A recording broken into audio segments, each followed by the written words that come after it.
వచ్చారు. వారిని కూడా ప్రభు దీవించి ఆశీర్వదించుగాక. పరిశుద్ధ ప్రార్థనా మందిరంలో మరి ఇది కీర్తనలు ధ్యానం చేసే సమయం. 67వ కీర్తన ఈరోజు ధ్యానం చేసుకుందాం. ఈరోజు మనము ధ్యానం చేస్తున్న కీర్తన 67వ కీర్తన.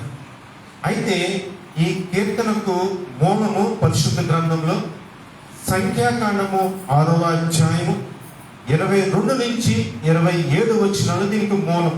మీరు ఇంటికి వెళ్ళిన తర్వాత చదవండి. సంఖ్యాకాండము 6వ అధ్యాయం 22 నుంచి 27 వచనాలు ఈ కీర్తనకు మూలం. అది ఈ కీర్తనలో మనం మొదటి వచనం మనం చూసినట్లయితే చదవండి.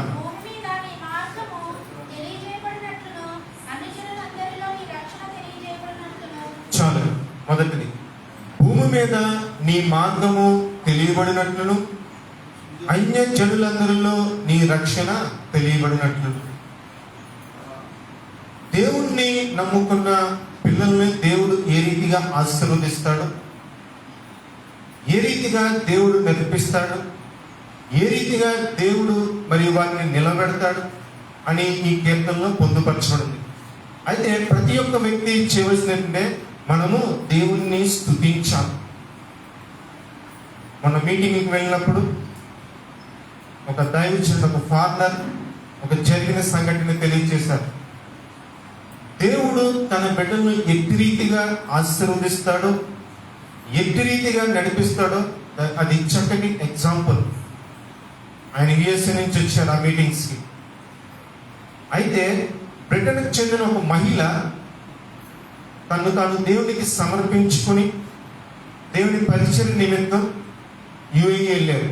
అరబ్ కంట్రీస్కి వెళ్ళారు పరిచయ నిమిత్తం. అయితే అక్కడ పరిచయం చేస్తున్నారు.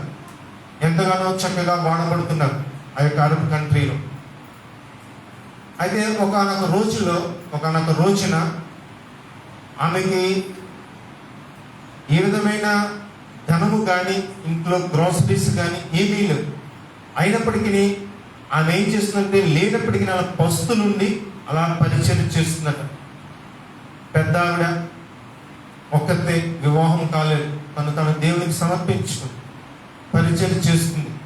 అయితే తన దగ్గర ఉన్న అన్నీ కూడా నిండుకున్నాయి, ఎంటీ హ్యాండ్స్తో ఉన్నారా. దేవునికి ప్రార్థన చేసిందట. జాగ్రత్తగా గమనించండి. దేవుడు మనల్ని విడిచిపెట్టడానికి ఇది చక్కటి ఉదాహరణ. ఎవరైతే దేవుడి మీద ఆధారపడతారో దేవుడు వారిని చేయి పట్టుకుని నడిపిస్తాడు. ఈ తల్లిగారు ప్రార్థన చేసినట, అయ్యా నేను పరిచయకి వెళ్తున్నాను, నా దగ్గర అయితే ఏమీ లేదు, చాలా నీరసించిపోయినా, నాకు సహాయం చేయి అని ఆమె దేవుడికి ప్రార్థన చేసి ఇంట్లోకి ఏదైతే సరుకులు అవసరమో అది లిస్ట్ రాసుకుందట. రాత్రి ప్రార్థన చేసుకుంది, లిస్టు రాసుకుంది. ప్రార్థన చేసుకుని ఆ తల్లిగారు పడుకున్నారు, పెద్ద ఆవిడ. అయితే ఉదయకాలం సంవత్సరంలో ఎవరో ఉదయకాలం తలుపు తట్టారు. తట్టినట్టునే ఈమె నిద్ర కళ్ళతో లేచి తలుపు తీసింది. తలుపు తీసిన ఒక డెలివరీ బాయ్ వచ్చి ఒక లగేజ్తో ఒక సామాన్లన్నీ, ఆ గ్రాసరీస్ అన్ని, కిరాణా సామాన్లన్నీ ఆ సంచిలో పెట్టి ఈమెకి ఇచ్చారట. ఈమె నిద్రబద్ధతో ఉంది కాబట్టి ఎవరు ఏమిటి అని అడిగే లోపలనే అతను వెళ్ళిపోయాడు. వెళ్ళిపోయిన తర్వాత ఆమె ఆ సంచి తీసుకుని లోనకు వచ్చి ఏదైతే లిస్ట్ రాసుకుందో ఆ లిస్ట్ ఒకటి వస్తే ఎగ్జాక్ట్గా ఏదైతే లిస్ట్ రాసుకుందో ఆ వెయిట్, ఆ క్వాంటిటీ, ఆ నెంబర్స్ ప్రకారం చక్కగా వచ్చినాయి. వచ్చిన పిదప ఆమె ఆశ్చర్యపోయిందంట. నేను ఎవరికి ఆర్డర్ ఇవ్వలేదే, ఆన్లైన్లో ఎక్కడ ఆర్డర్ ఇవ్వలేదే, ఏ రీతిగా వచ్చిందని ఆమె ఆశ్చర్యపోయి మరి బయటికి వెళ్ళిందట. అయితే ఆమె ఉంటున్న ఇంటికి ఒకటేనట. లోన్కి వెళ్ళాలన్నా బయటికి వెళ్ళాలన్నా ఒకటే మార్గం. ఇంకా అపార్ట్మెంట్కి కానీ హౌస్ కానీ వేరే దారి లేదట. అక్కడ ఉన్న వాచ్మెన్ అడిగిందట, ఏమయ్యా ఉదయాన్నే మా ఇంటికి ఎవరో వచ్చారు, మా ఇంటికి సరుకులు తెచ్చారు, వారిని ఒక్కసారి పిల్లవా, నేను మాట్లాడడానికి లోపల వెళ్ళిపోయారంటే ఆ వాచ్మెన్ ఏమన్నాడంటే, నేను నైట్ నుంచి ఇప్పటి వరకు ఇక్కడే నేను డ్యూటీ చేస్తున్నాను, ఏ వ్యక్తి మీ ఇంటి తలుపు తట్టలేదన్నాడు. ఈవిడ నిర్ఘాంతపోయిందట. వాచ్మెన్ చూస్తే అన్యుడు, ఈమె దేవుని బిడ్డ. వచ్చి ఒక వ్యక్తి సరుకులు ఇచ్చి వెళ్ళిపోయాడు. ఇది ఎలా సాధ్యం? దేవునికి అసాధ్యమైనది ఏమీ లేదు. అది దేవుడు కార్యం చేశాడు. ఏదైతే ఆమె రాసుకున్నదో ఆ లిస్ట్ ప్రకారము దేవుడు ఆమెను మరి ఎంతగానో ఆశీర్వదించును. కీర్తనకారుడు తెలియజేస్తాడు, నీవు దేవుణ్ణి స్తుతించు, అన్య జనులలో దేవుని నామాన్ని నువ్వు మహింపరిచినట్లయితే దేవుడు నిన్ను తగిన కాలమందు హెచ్చిస్తాడు. ఇక్కడ 2వ వచనం మనం చదువుకుందాం. దేవుడు మమ్మను కరుణించి మమ్మను ఆశీర్వదించునుగాక. చదువున్నాం చాలు. 2వ వచనం 67వ కీర్తన 2వ వచనం. దేవుడు మమ్మను కరుణించి మమ్మను ఆశీర్వదించునుగాక. దేవుడు మనల్ని కరుణించి మనల్ని ఆశీర్వదించాలంటే ముందుగా మనము దేవుని పిల్లలా అయి ఉండాలి. మన పిల్లల్ని మనము ఏం చేస్తాం? మనకున్న ఏదైతే వారసత్వంగా అవన్నీ ఇస్తాం, మనకున్న ప్రతిదీ. మనము దేవుని పిల్లలమై ఉన్నప్పుడు దేవుడు మనల్ని ఏం చేస్తాడంటే మనల్ని కరుణించి దేవుడు ఆశీర్వదిస్తాడు. దేవుని ఆశీర్వాదము ఎన్నటనడిగి అది ఆశీర్వాదమే. ఏ నరుడు కూడా దానిని ఆపచేయలేడు. దేవుని ఆశీర్వాదమును పొందుకోవాలంటే, దేవుడు నిన్ను కరుణించాలంటే, ఆయన హస్తము నీకు తోడుగా ఉండాలంటే నీవు దేవుని పిల్లలవై ఉండాలి. మనము వెలుగు సంబంధులుగా ఉండాలని దేవుని వాక్యము తెలుస్తుంది. నీవు చీకటి సంబంధిగా ఉంటే కనుక నీవు దేవుని కార్యములు నీవు చూడలేవు. నీవు వెలుగు సంబంధిగా ఉన్నప్పుడు మటుకు మాత్రమే దేవుని కార్యములు చూస్తావు.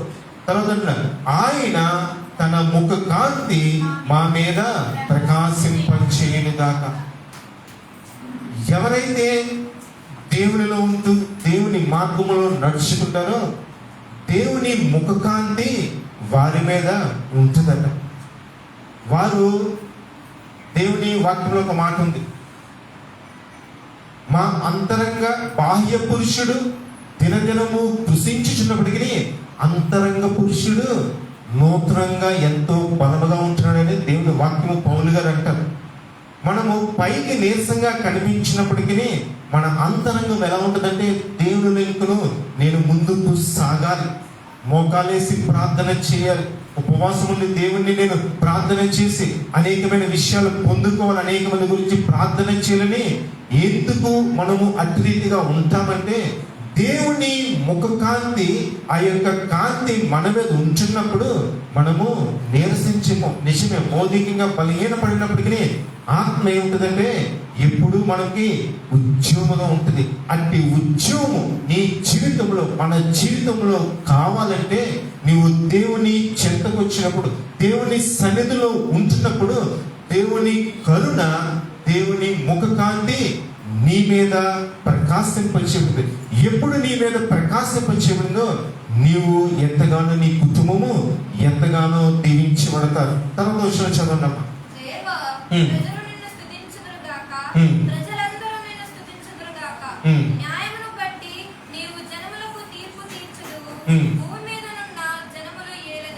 చాలా 3వ వచనంలో మరి కీర్తనకారుడు ఈ రీతిగా ఉంటాడు. మనకందరికీ తెలిసిన వాక్యం ఉంటుంది, నా ప్రాణమా యెహోవాను సన్నుతించుము,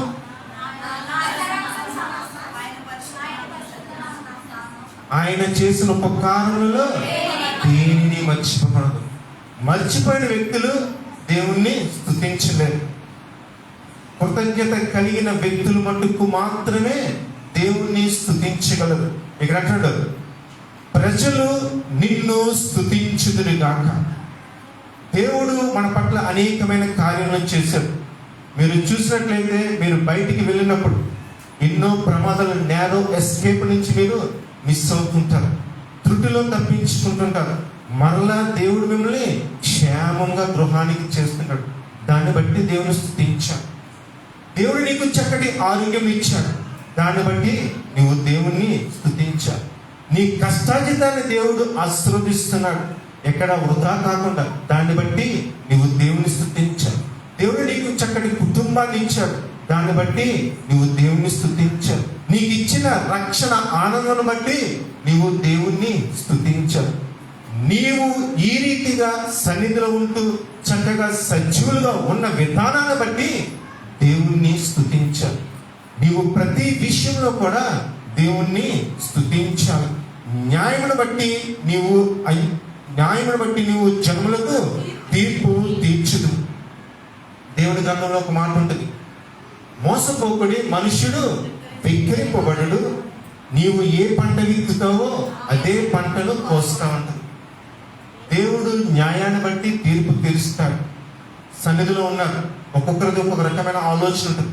వాక్యం ఆలకించే వారు ఒకరు ఉంటారు, పరధ్యానంగా ఒకరు ఉంటారు, వేరే రకమైన విషయాలు ఆలోచించే ఉంటారు, దేవుని వాక్యం మీద దృష్టి కేంద్రీకరించే వారు ఒకరు ఉంటారు. రకరకాలమైన మనుషులు ఉంటారు. కొంతమంది వేషధారుల వలె దేవుని సన్నిధికి వచ్చి ప్రార్థన చేస్తూ ఉంటారు. అయితే దేవుని వాక్యం ఏముంటుంది, దేవుడు న్యాయమును బట్టి తీర్పు తీరుస్తాడు. మీ యొక్క హృదయంలో ఏముందో మనుషులకు తెలియదు, కానీ నా హృదయంలో దేవాది దేవునికి సమస్తమును తెలుసు. నీ హృదయంలో నా హృదయంలో ఆలోచన పుట్టక ముందే నా యొక్క నోటిలో కూడా ఏ మాట రాబోతుందో దేవునికి సమస్తమును ఎరికేనట.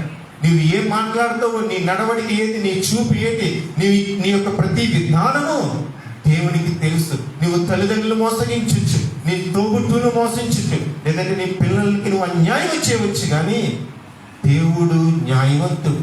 నీవు నడుచుకున్న విధానాన్ని బట్టి దేవుడు నీకు తీర్పు తీస్తాడు. నువ్వు ఏదైతే విత్తనము వేసావో దాన్ని బట్టే నువ్వు ప్రతిఫలం ఉంటుంది.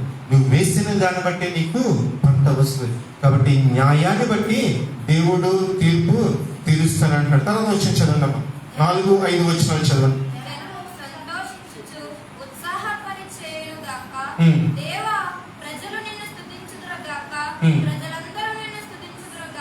చాలా జనములు సంతోషించుచు ఉత్సాహధ్వని చేయను గాక.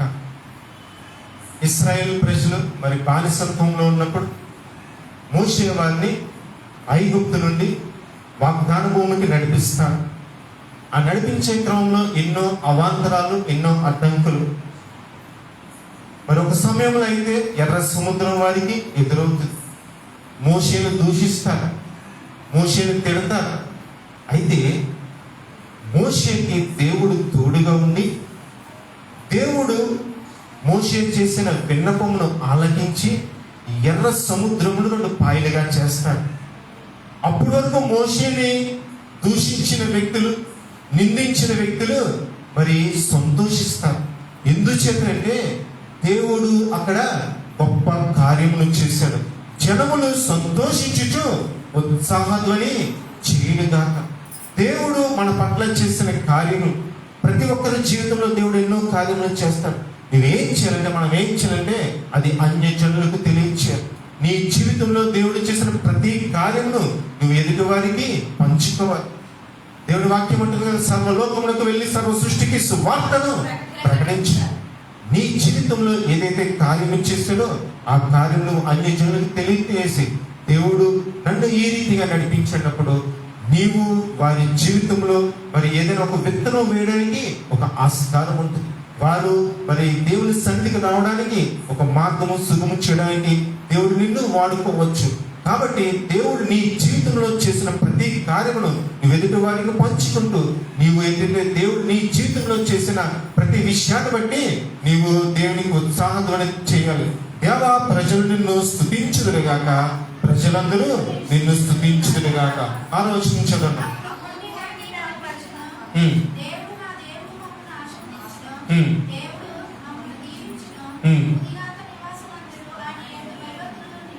చాలా. అప్పుడు భూమి దాని ఫలమిచ్చును, దేవుడు మా దేవుడు మమ్మను ఆశీర్వదించును. మీరు జాగ్రత్తగా చూసినట్లయితే పరిశుద్ధ గ్రంథంలో యెహోషాపాతు మీ అందరికీ తెలుసు, ఉపవాసం ఉండి యుద్ధానికి వెళ్తాడు. యుద్ధానికి వెళ్ళడు. శత్రు సైన్యము అతని మీదకి వచ్చినప్పుడు యుద్ధము మరి చేయడానికి అతనికి శక్తి సరిపోదు, అతని మంద బలము సరిపోదు. ఉపవాసం ఉండి దేవునికి ప్రార్థన చేస్తాడు. ప్రార్థన చేసినప్పుడు శత్రు సైన్యం మీద యుద్ధము చేయకుండానే విజయం పొందుకుంటాడు. అప్పుడు అంటారు శత్రువులు, వీరి దేవుడు గొప్పవాడు, వీరి దేవుడు వీరి పక్షం నుండి వీరి తరపున యుద్ధము జరిగించాడని శత్రువులు మరి ఇశ్రాయేల్ ప్రజల గురించి చెప్పుకుంటాడు. దేవుడు నీ పక్షం నుండగా నీకు విరోధి ఎవడు? మనకు దేవుడు తోడుగా ఉంటుండగా మనకు విరోధుడు. దానికి తగినట్టుగా మనకు దేవుడు చక్కటి ప్రతిఫలమును దయచేసి మనల్ని ఆశీర్వదిస్తాడు. 7వ వచనం, దేవుడు మమ్మల్ని దీవించును, భూదిగంతని వాసులందరూ ఆయన యందు భయభక్తులు నిలుపుదురు. ఎప్పుడైతే ఒక కుటుంబము దేవునిలో ఉంటూ చక్కగా ఆశీర్వదించబడిందో ఆ కుటుంబము ఎదుటి వారి కుటుంబాలు లేకపోతే నైబర్స్ కుటుంబాలకి, రక్త సంబంధులకి ఒక రోల్ మోడల్గా ఉన్నప్పుడు వారు ఏంటంటే వీరు ఇచ్చి రీతిగా మరి ఏ రీతిగా ఆశీర్వదించబడ్డారని తెలుసుకుని వారు కూడా నిన్ను బట్టి మరి దేవునిలో రావడానికి ఆస్కారం ఉంటుంది. కాబట్టి దేవుని నమ్ముకున్న ప్రతి ఒక్కరూ దేవుణ్ణి స్తుతించాలి, దేవుణ్ణి కనపరచాలి. నీ పట్ల ఆయన చేసిన కార్యములను జనుల్లో నువ్వు ప్రచురం చేయాలి. దేవుడి వాక్యమును మన వెనుకటిలో దీవించిన యొక్క ప్రార్థన చేస్తున్నాం. మహిమ గల తండ్రి, మహోన్నతుడా, నీకు స్తోత్రాలు చెల్లిస్తున్నామయ్యా. నిన్ను స్తుతించాలి, నిన్ను కనపరచాలని కీర్తన ద్వారా నువ్వు మాతో మాట్లాడు. అటు రీతిగా న్యాయప్రవర్తని నువ్వు మా పట్ల చేసిన మేలులో న్యాయప్రవర్తని దేనిని మర్చిపోకుండా నిన్ను స్తుతించి నిన్ను మహిమపరిచి నిన్ను గణపరిచే వారిగా ఉండాలి. వెత్తబడిన వాక్యము ప్రతి ఒక్క హృదయంలోనూ ఫలవతులను కృప చూపించమని యేసు నామమున ప్రార్థన అడిగి వేడుకొనుచున్నాము తండ్రి. ఆమేన్.